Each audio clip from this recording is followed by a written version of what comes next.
Citoyen TV, la chaîne de l'Afrique digne et de sa diaspora.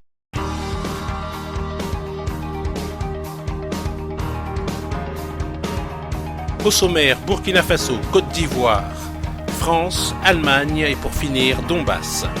Commençons tout de suite avec le Burkina Faso. Hier, 15 janvier 2016, au moment où le Burkina Faso lance un mandat d'arrêt international contre le rebelle Guillaume Soro, il est annoncé une attaque au splendide hôtel de Ouagadougou, bilan provisoire officiel de 23 morts et 33 blessés. Attaque au splendide hôtel revendiquée par les djihadistes de AQMI. Fin de l'assaut à Ouagadougou, annonce du ministre de l'Intérieur, 126 otages libérés, 33 blessés, 4 terroristes tués. Bilan qui pourrait s'alourdir. Nous sommes de tout cœur avec le peuple du Faso.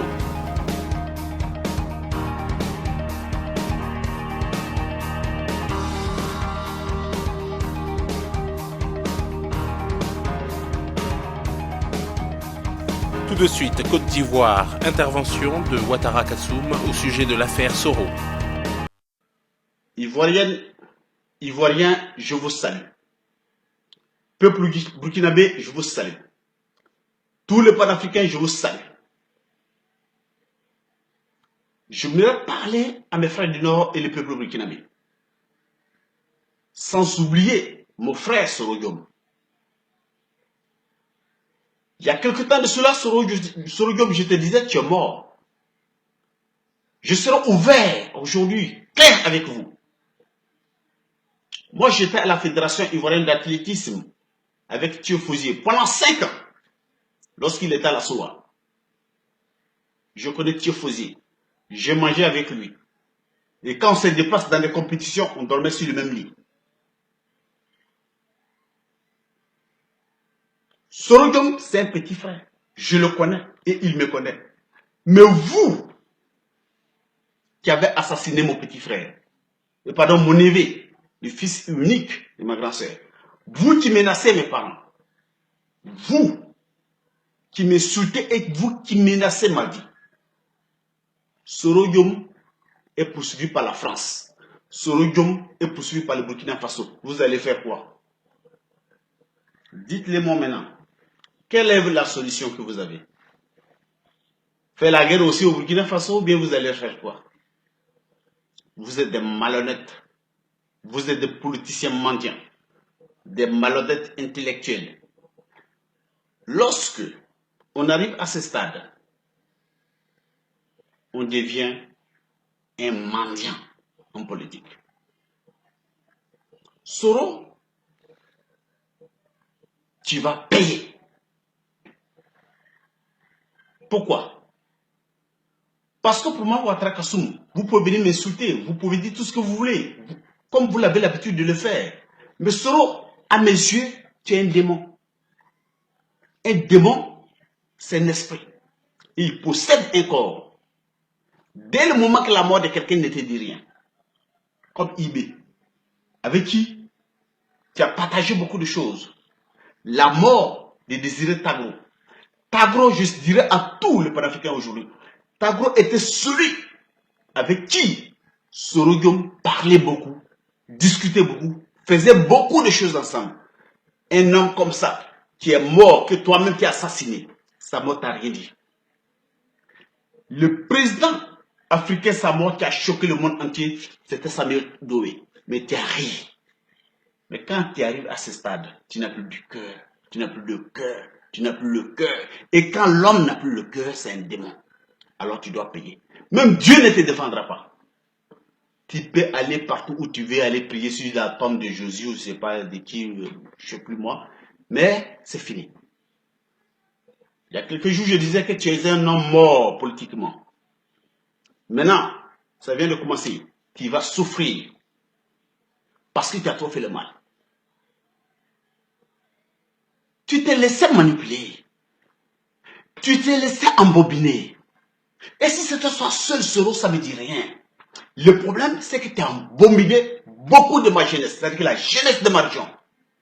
Tu as embobiné beaucoup de nos parents du Nord. Et ça, j'aime pas. Vous l'avez fait pour votre propre bien. Mais pas le bien du Nord, ni de la Côte d'Ivoire. Vous l'avez fait pour la personne d'Alassane Dramane Ouattara. Or, Alassane Dramane Ouattara, c'est un agent secret des États-Unis. Il est de la CIA. Tout le monde le sait. Sa femme des Mossad, agent secret de l'Israël. Nous tous, nous le savons. Vous levez, vous tissez des liens avec ces gens de personnes, manipulez votre peuple dans leurs intérêts. Même Alassane Dramane Ouattara, il est burkinabé d'origine. Mais Ouattara n'est même pas africain. Et nous avons beaucoup de frères africains comme ça en Occident qui s'en foutent de l'Afrique. Vous avez dealé avec ces gens-là. Et j'ai toujours dit, Mobutu l'a fait, il a payé. Bokassa l'a fait, il a payé. Toi, tu penses que tu vas le faire et tu ne le paieras pas. Tout de suite, zapping Bassam Taran.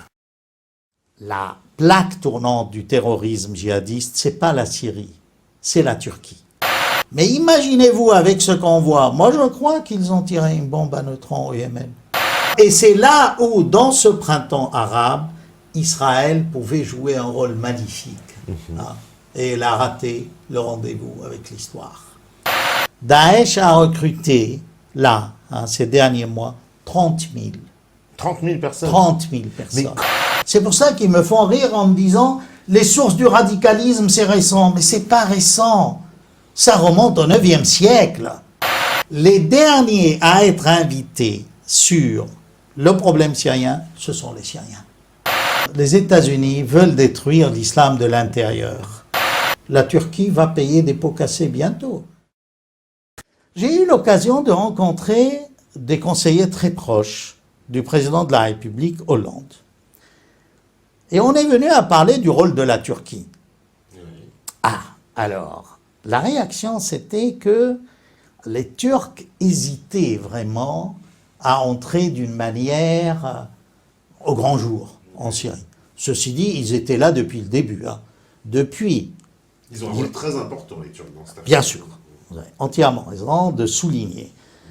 À mon avis, la plaque tournante du terrorisme djihadiste, c'est pas la Syrie, c'est la Turquie. C'est vraiment la Turquie. La Syrie, c'est un peu un champ où ils détruisent. Mais, si vous voulez, c'est la scène, mais il y a derrière la scène, les coulisses, c'est la Turquie. Alors, ça, c'est sûr à 100%.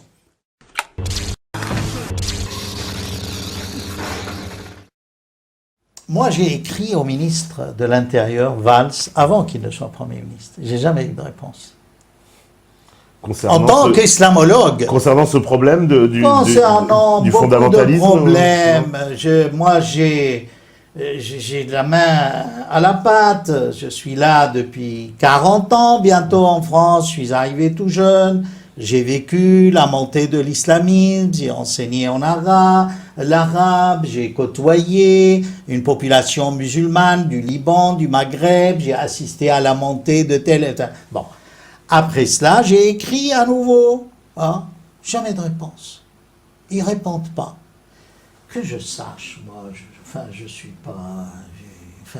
je veux pas montrer ou parler de mes titres ou... mais même, oubliez tout ça, quelqu'un, il mérite réponse. Qu'on ne vienne pas après me dire que... Vous avez entendu parler des attentats. J'étais le seul à dire, méfiez-vous. Chez Daesh, la musique, le chant, les instruments de musique, la fête, les chanteurs, tout ça c'est de l'idolâtrie. Si on m'avait écouté, on aurait mis simplement 3 gardiens armés. Il y a 50 salles de spectacle à Paris. Ça y est. Alors on va me dire, oui, vous le dites après coup. Mais comment je le dis après coup? Je vous ai écrit, vous ne m'avez pas répondu. Arrêtez cette comédie. Il y a, je ne sais pas comment, moi je lance un appel public, je ne sais pas comment contacter les gens. Et ça part de bonne volonté, de connaisseurs, d'experts.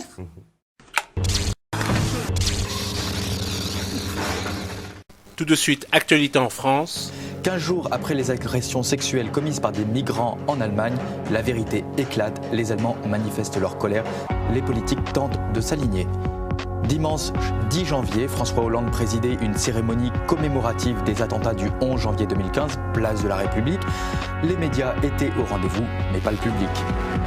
Julien Lepers, finalement évincé de questions pour un champion. 30 millions d'amis déprogrammés de France 3 par Madame Astier. C'est la fin des programmes populaires sur France Télévisions. Après 2 mois d'état d'urgence, premier bilan de la politique sécuritaire du gouvernement, un échec global et des atteintes multiples aux libertés fondamentales. Des sénateurs invitent les sans-abri à ne plus dormir dans le métro parisien. Des terroristes pourraient s'infiltrer parmi eux. L'État tente de sauver le groupe nucléaire français Areva. L'opération pourrait coûter plus de 4 milliards d'euros aux contribuables. Tout de suite, actualité en Allemagne. Aujourd'hui, ce sont plus de 500 plaintes qui ont été déposées auprès de la police de Cologne. Toutes sont liées aux événements ayant eu lieu le 31 décembre à proximité de la principale cathédrale de la ville. La moitié de ces plaintes portent sur des agressions sexuelles et 2 d'entre elles ont été déposées pour viol. Il s'agit d'un incident qui bouleverse tout ministre de l'Intérieur. J'ai beaucoup pensé à ces femmes sans protection qui ont été salies à la merci de ces bandes d'hommes. Cela m'a choqué et indigné. Ralf Jäger déclare que 19 personnes font l'objet d'une enquête, parmi lesquelles 14 viennent du Maroc ou d'Algérie. Sur ces 19 suspects, 10 se déclarent être demandeurs d'asile. Quant aux 9 autres, ils séjourneraient illégalement en Allemagne. L'Allemagne, la plus grande nation européenne, a accueilli l'an dernier plus d'1 million de migrants.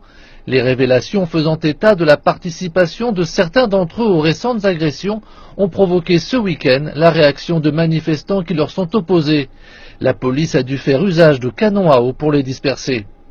Dans d'autres incidents, les autorités policières ont fait savoir que des bandes avaient attaqué et blessé au moins 11 étrangers venus du Pakistan, de Syrie et de Guinée.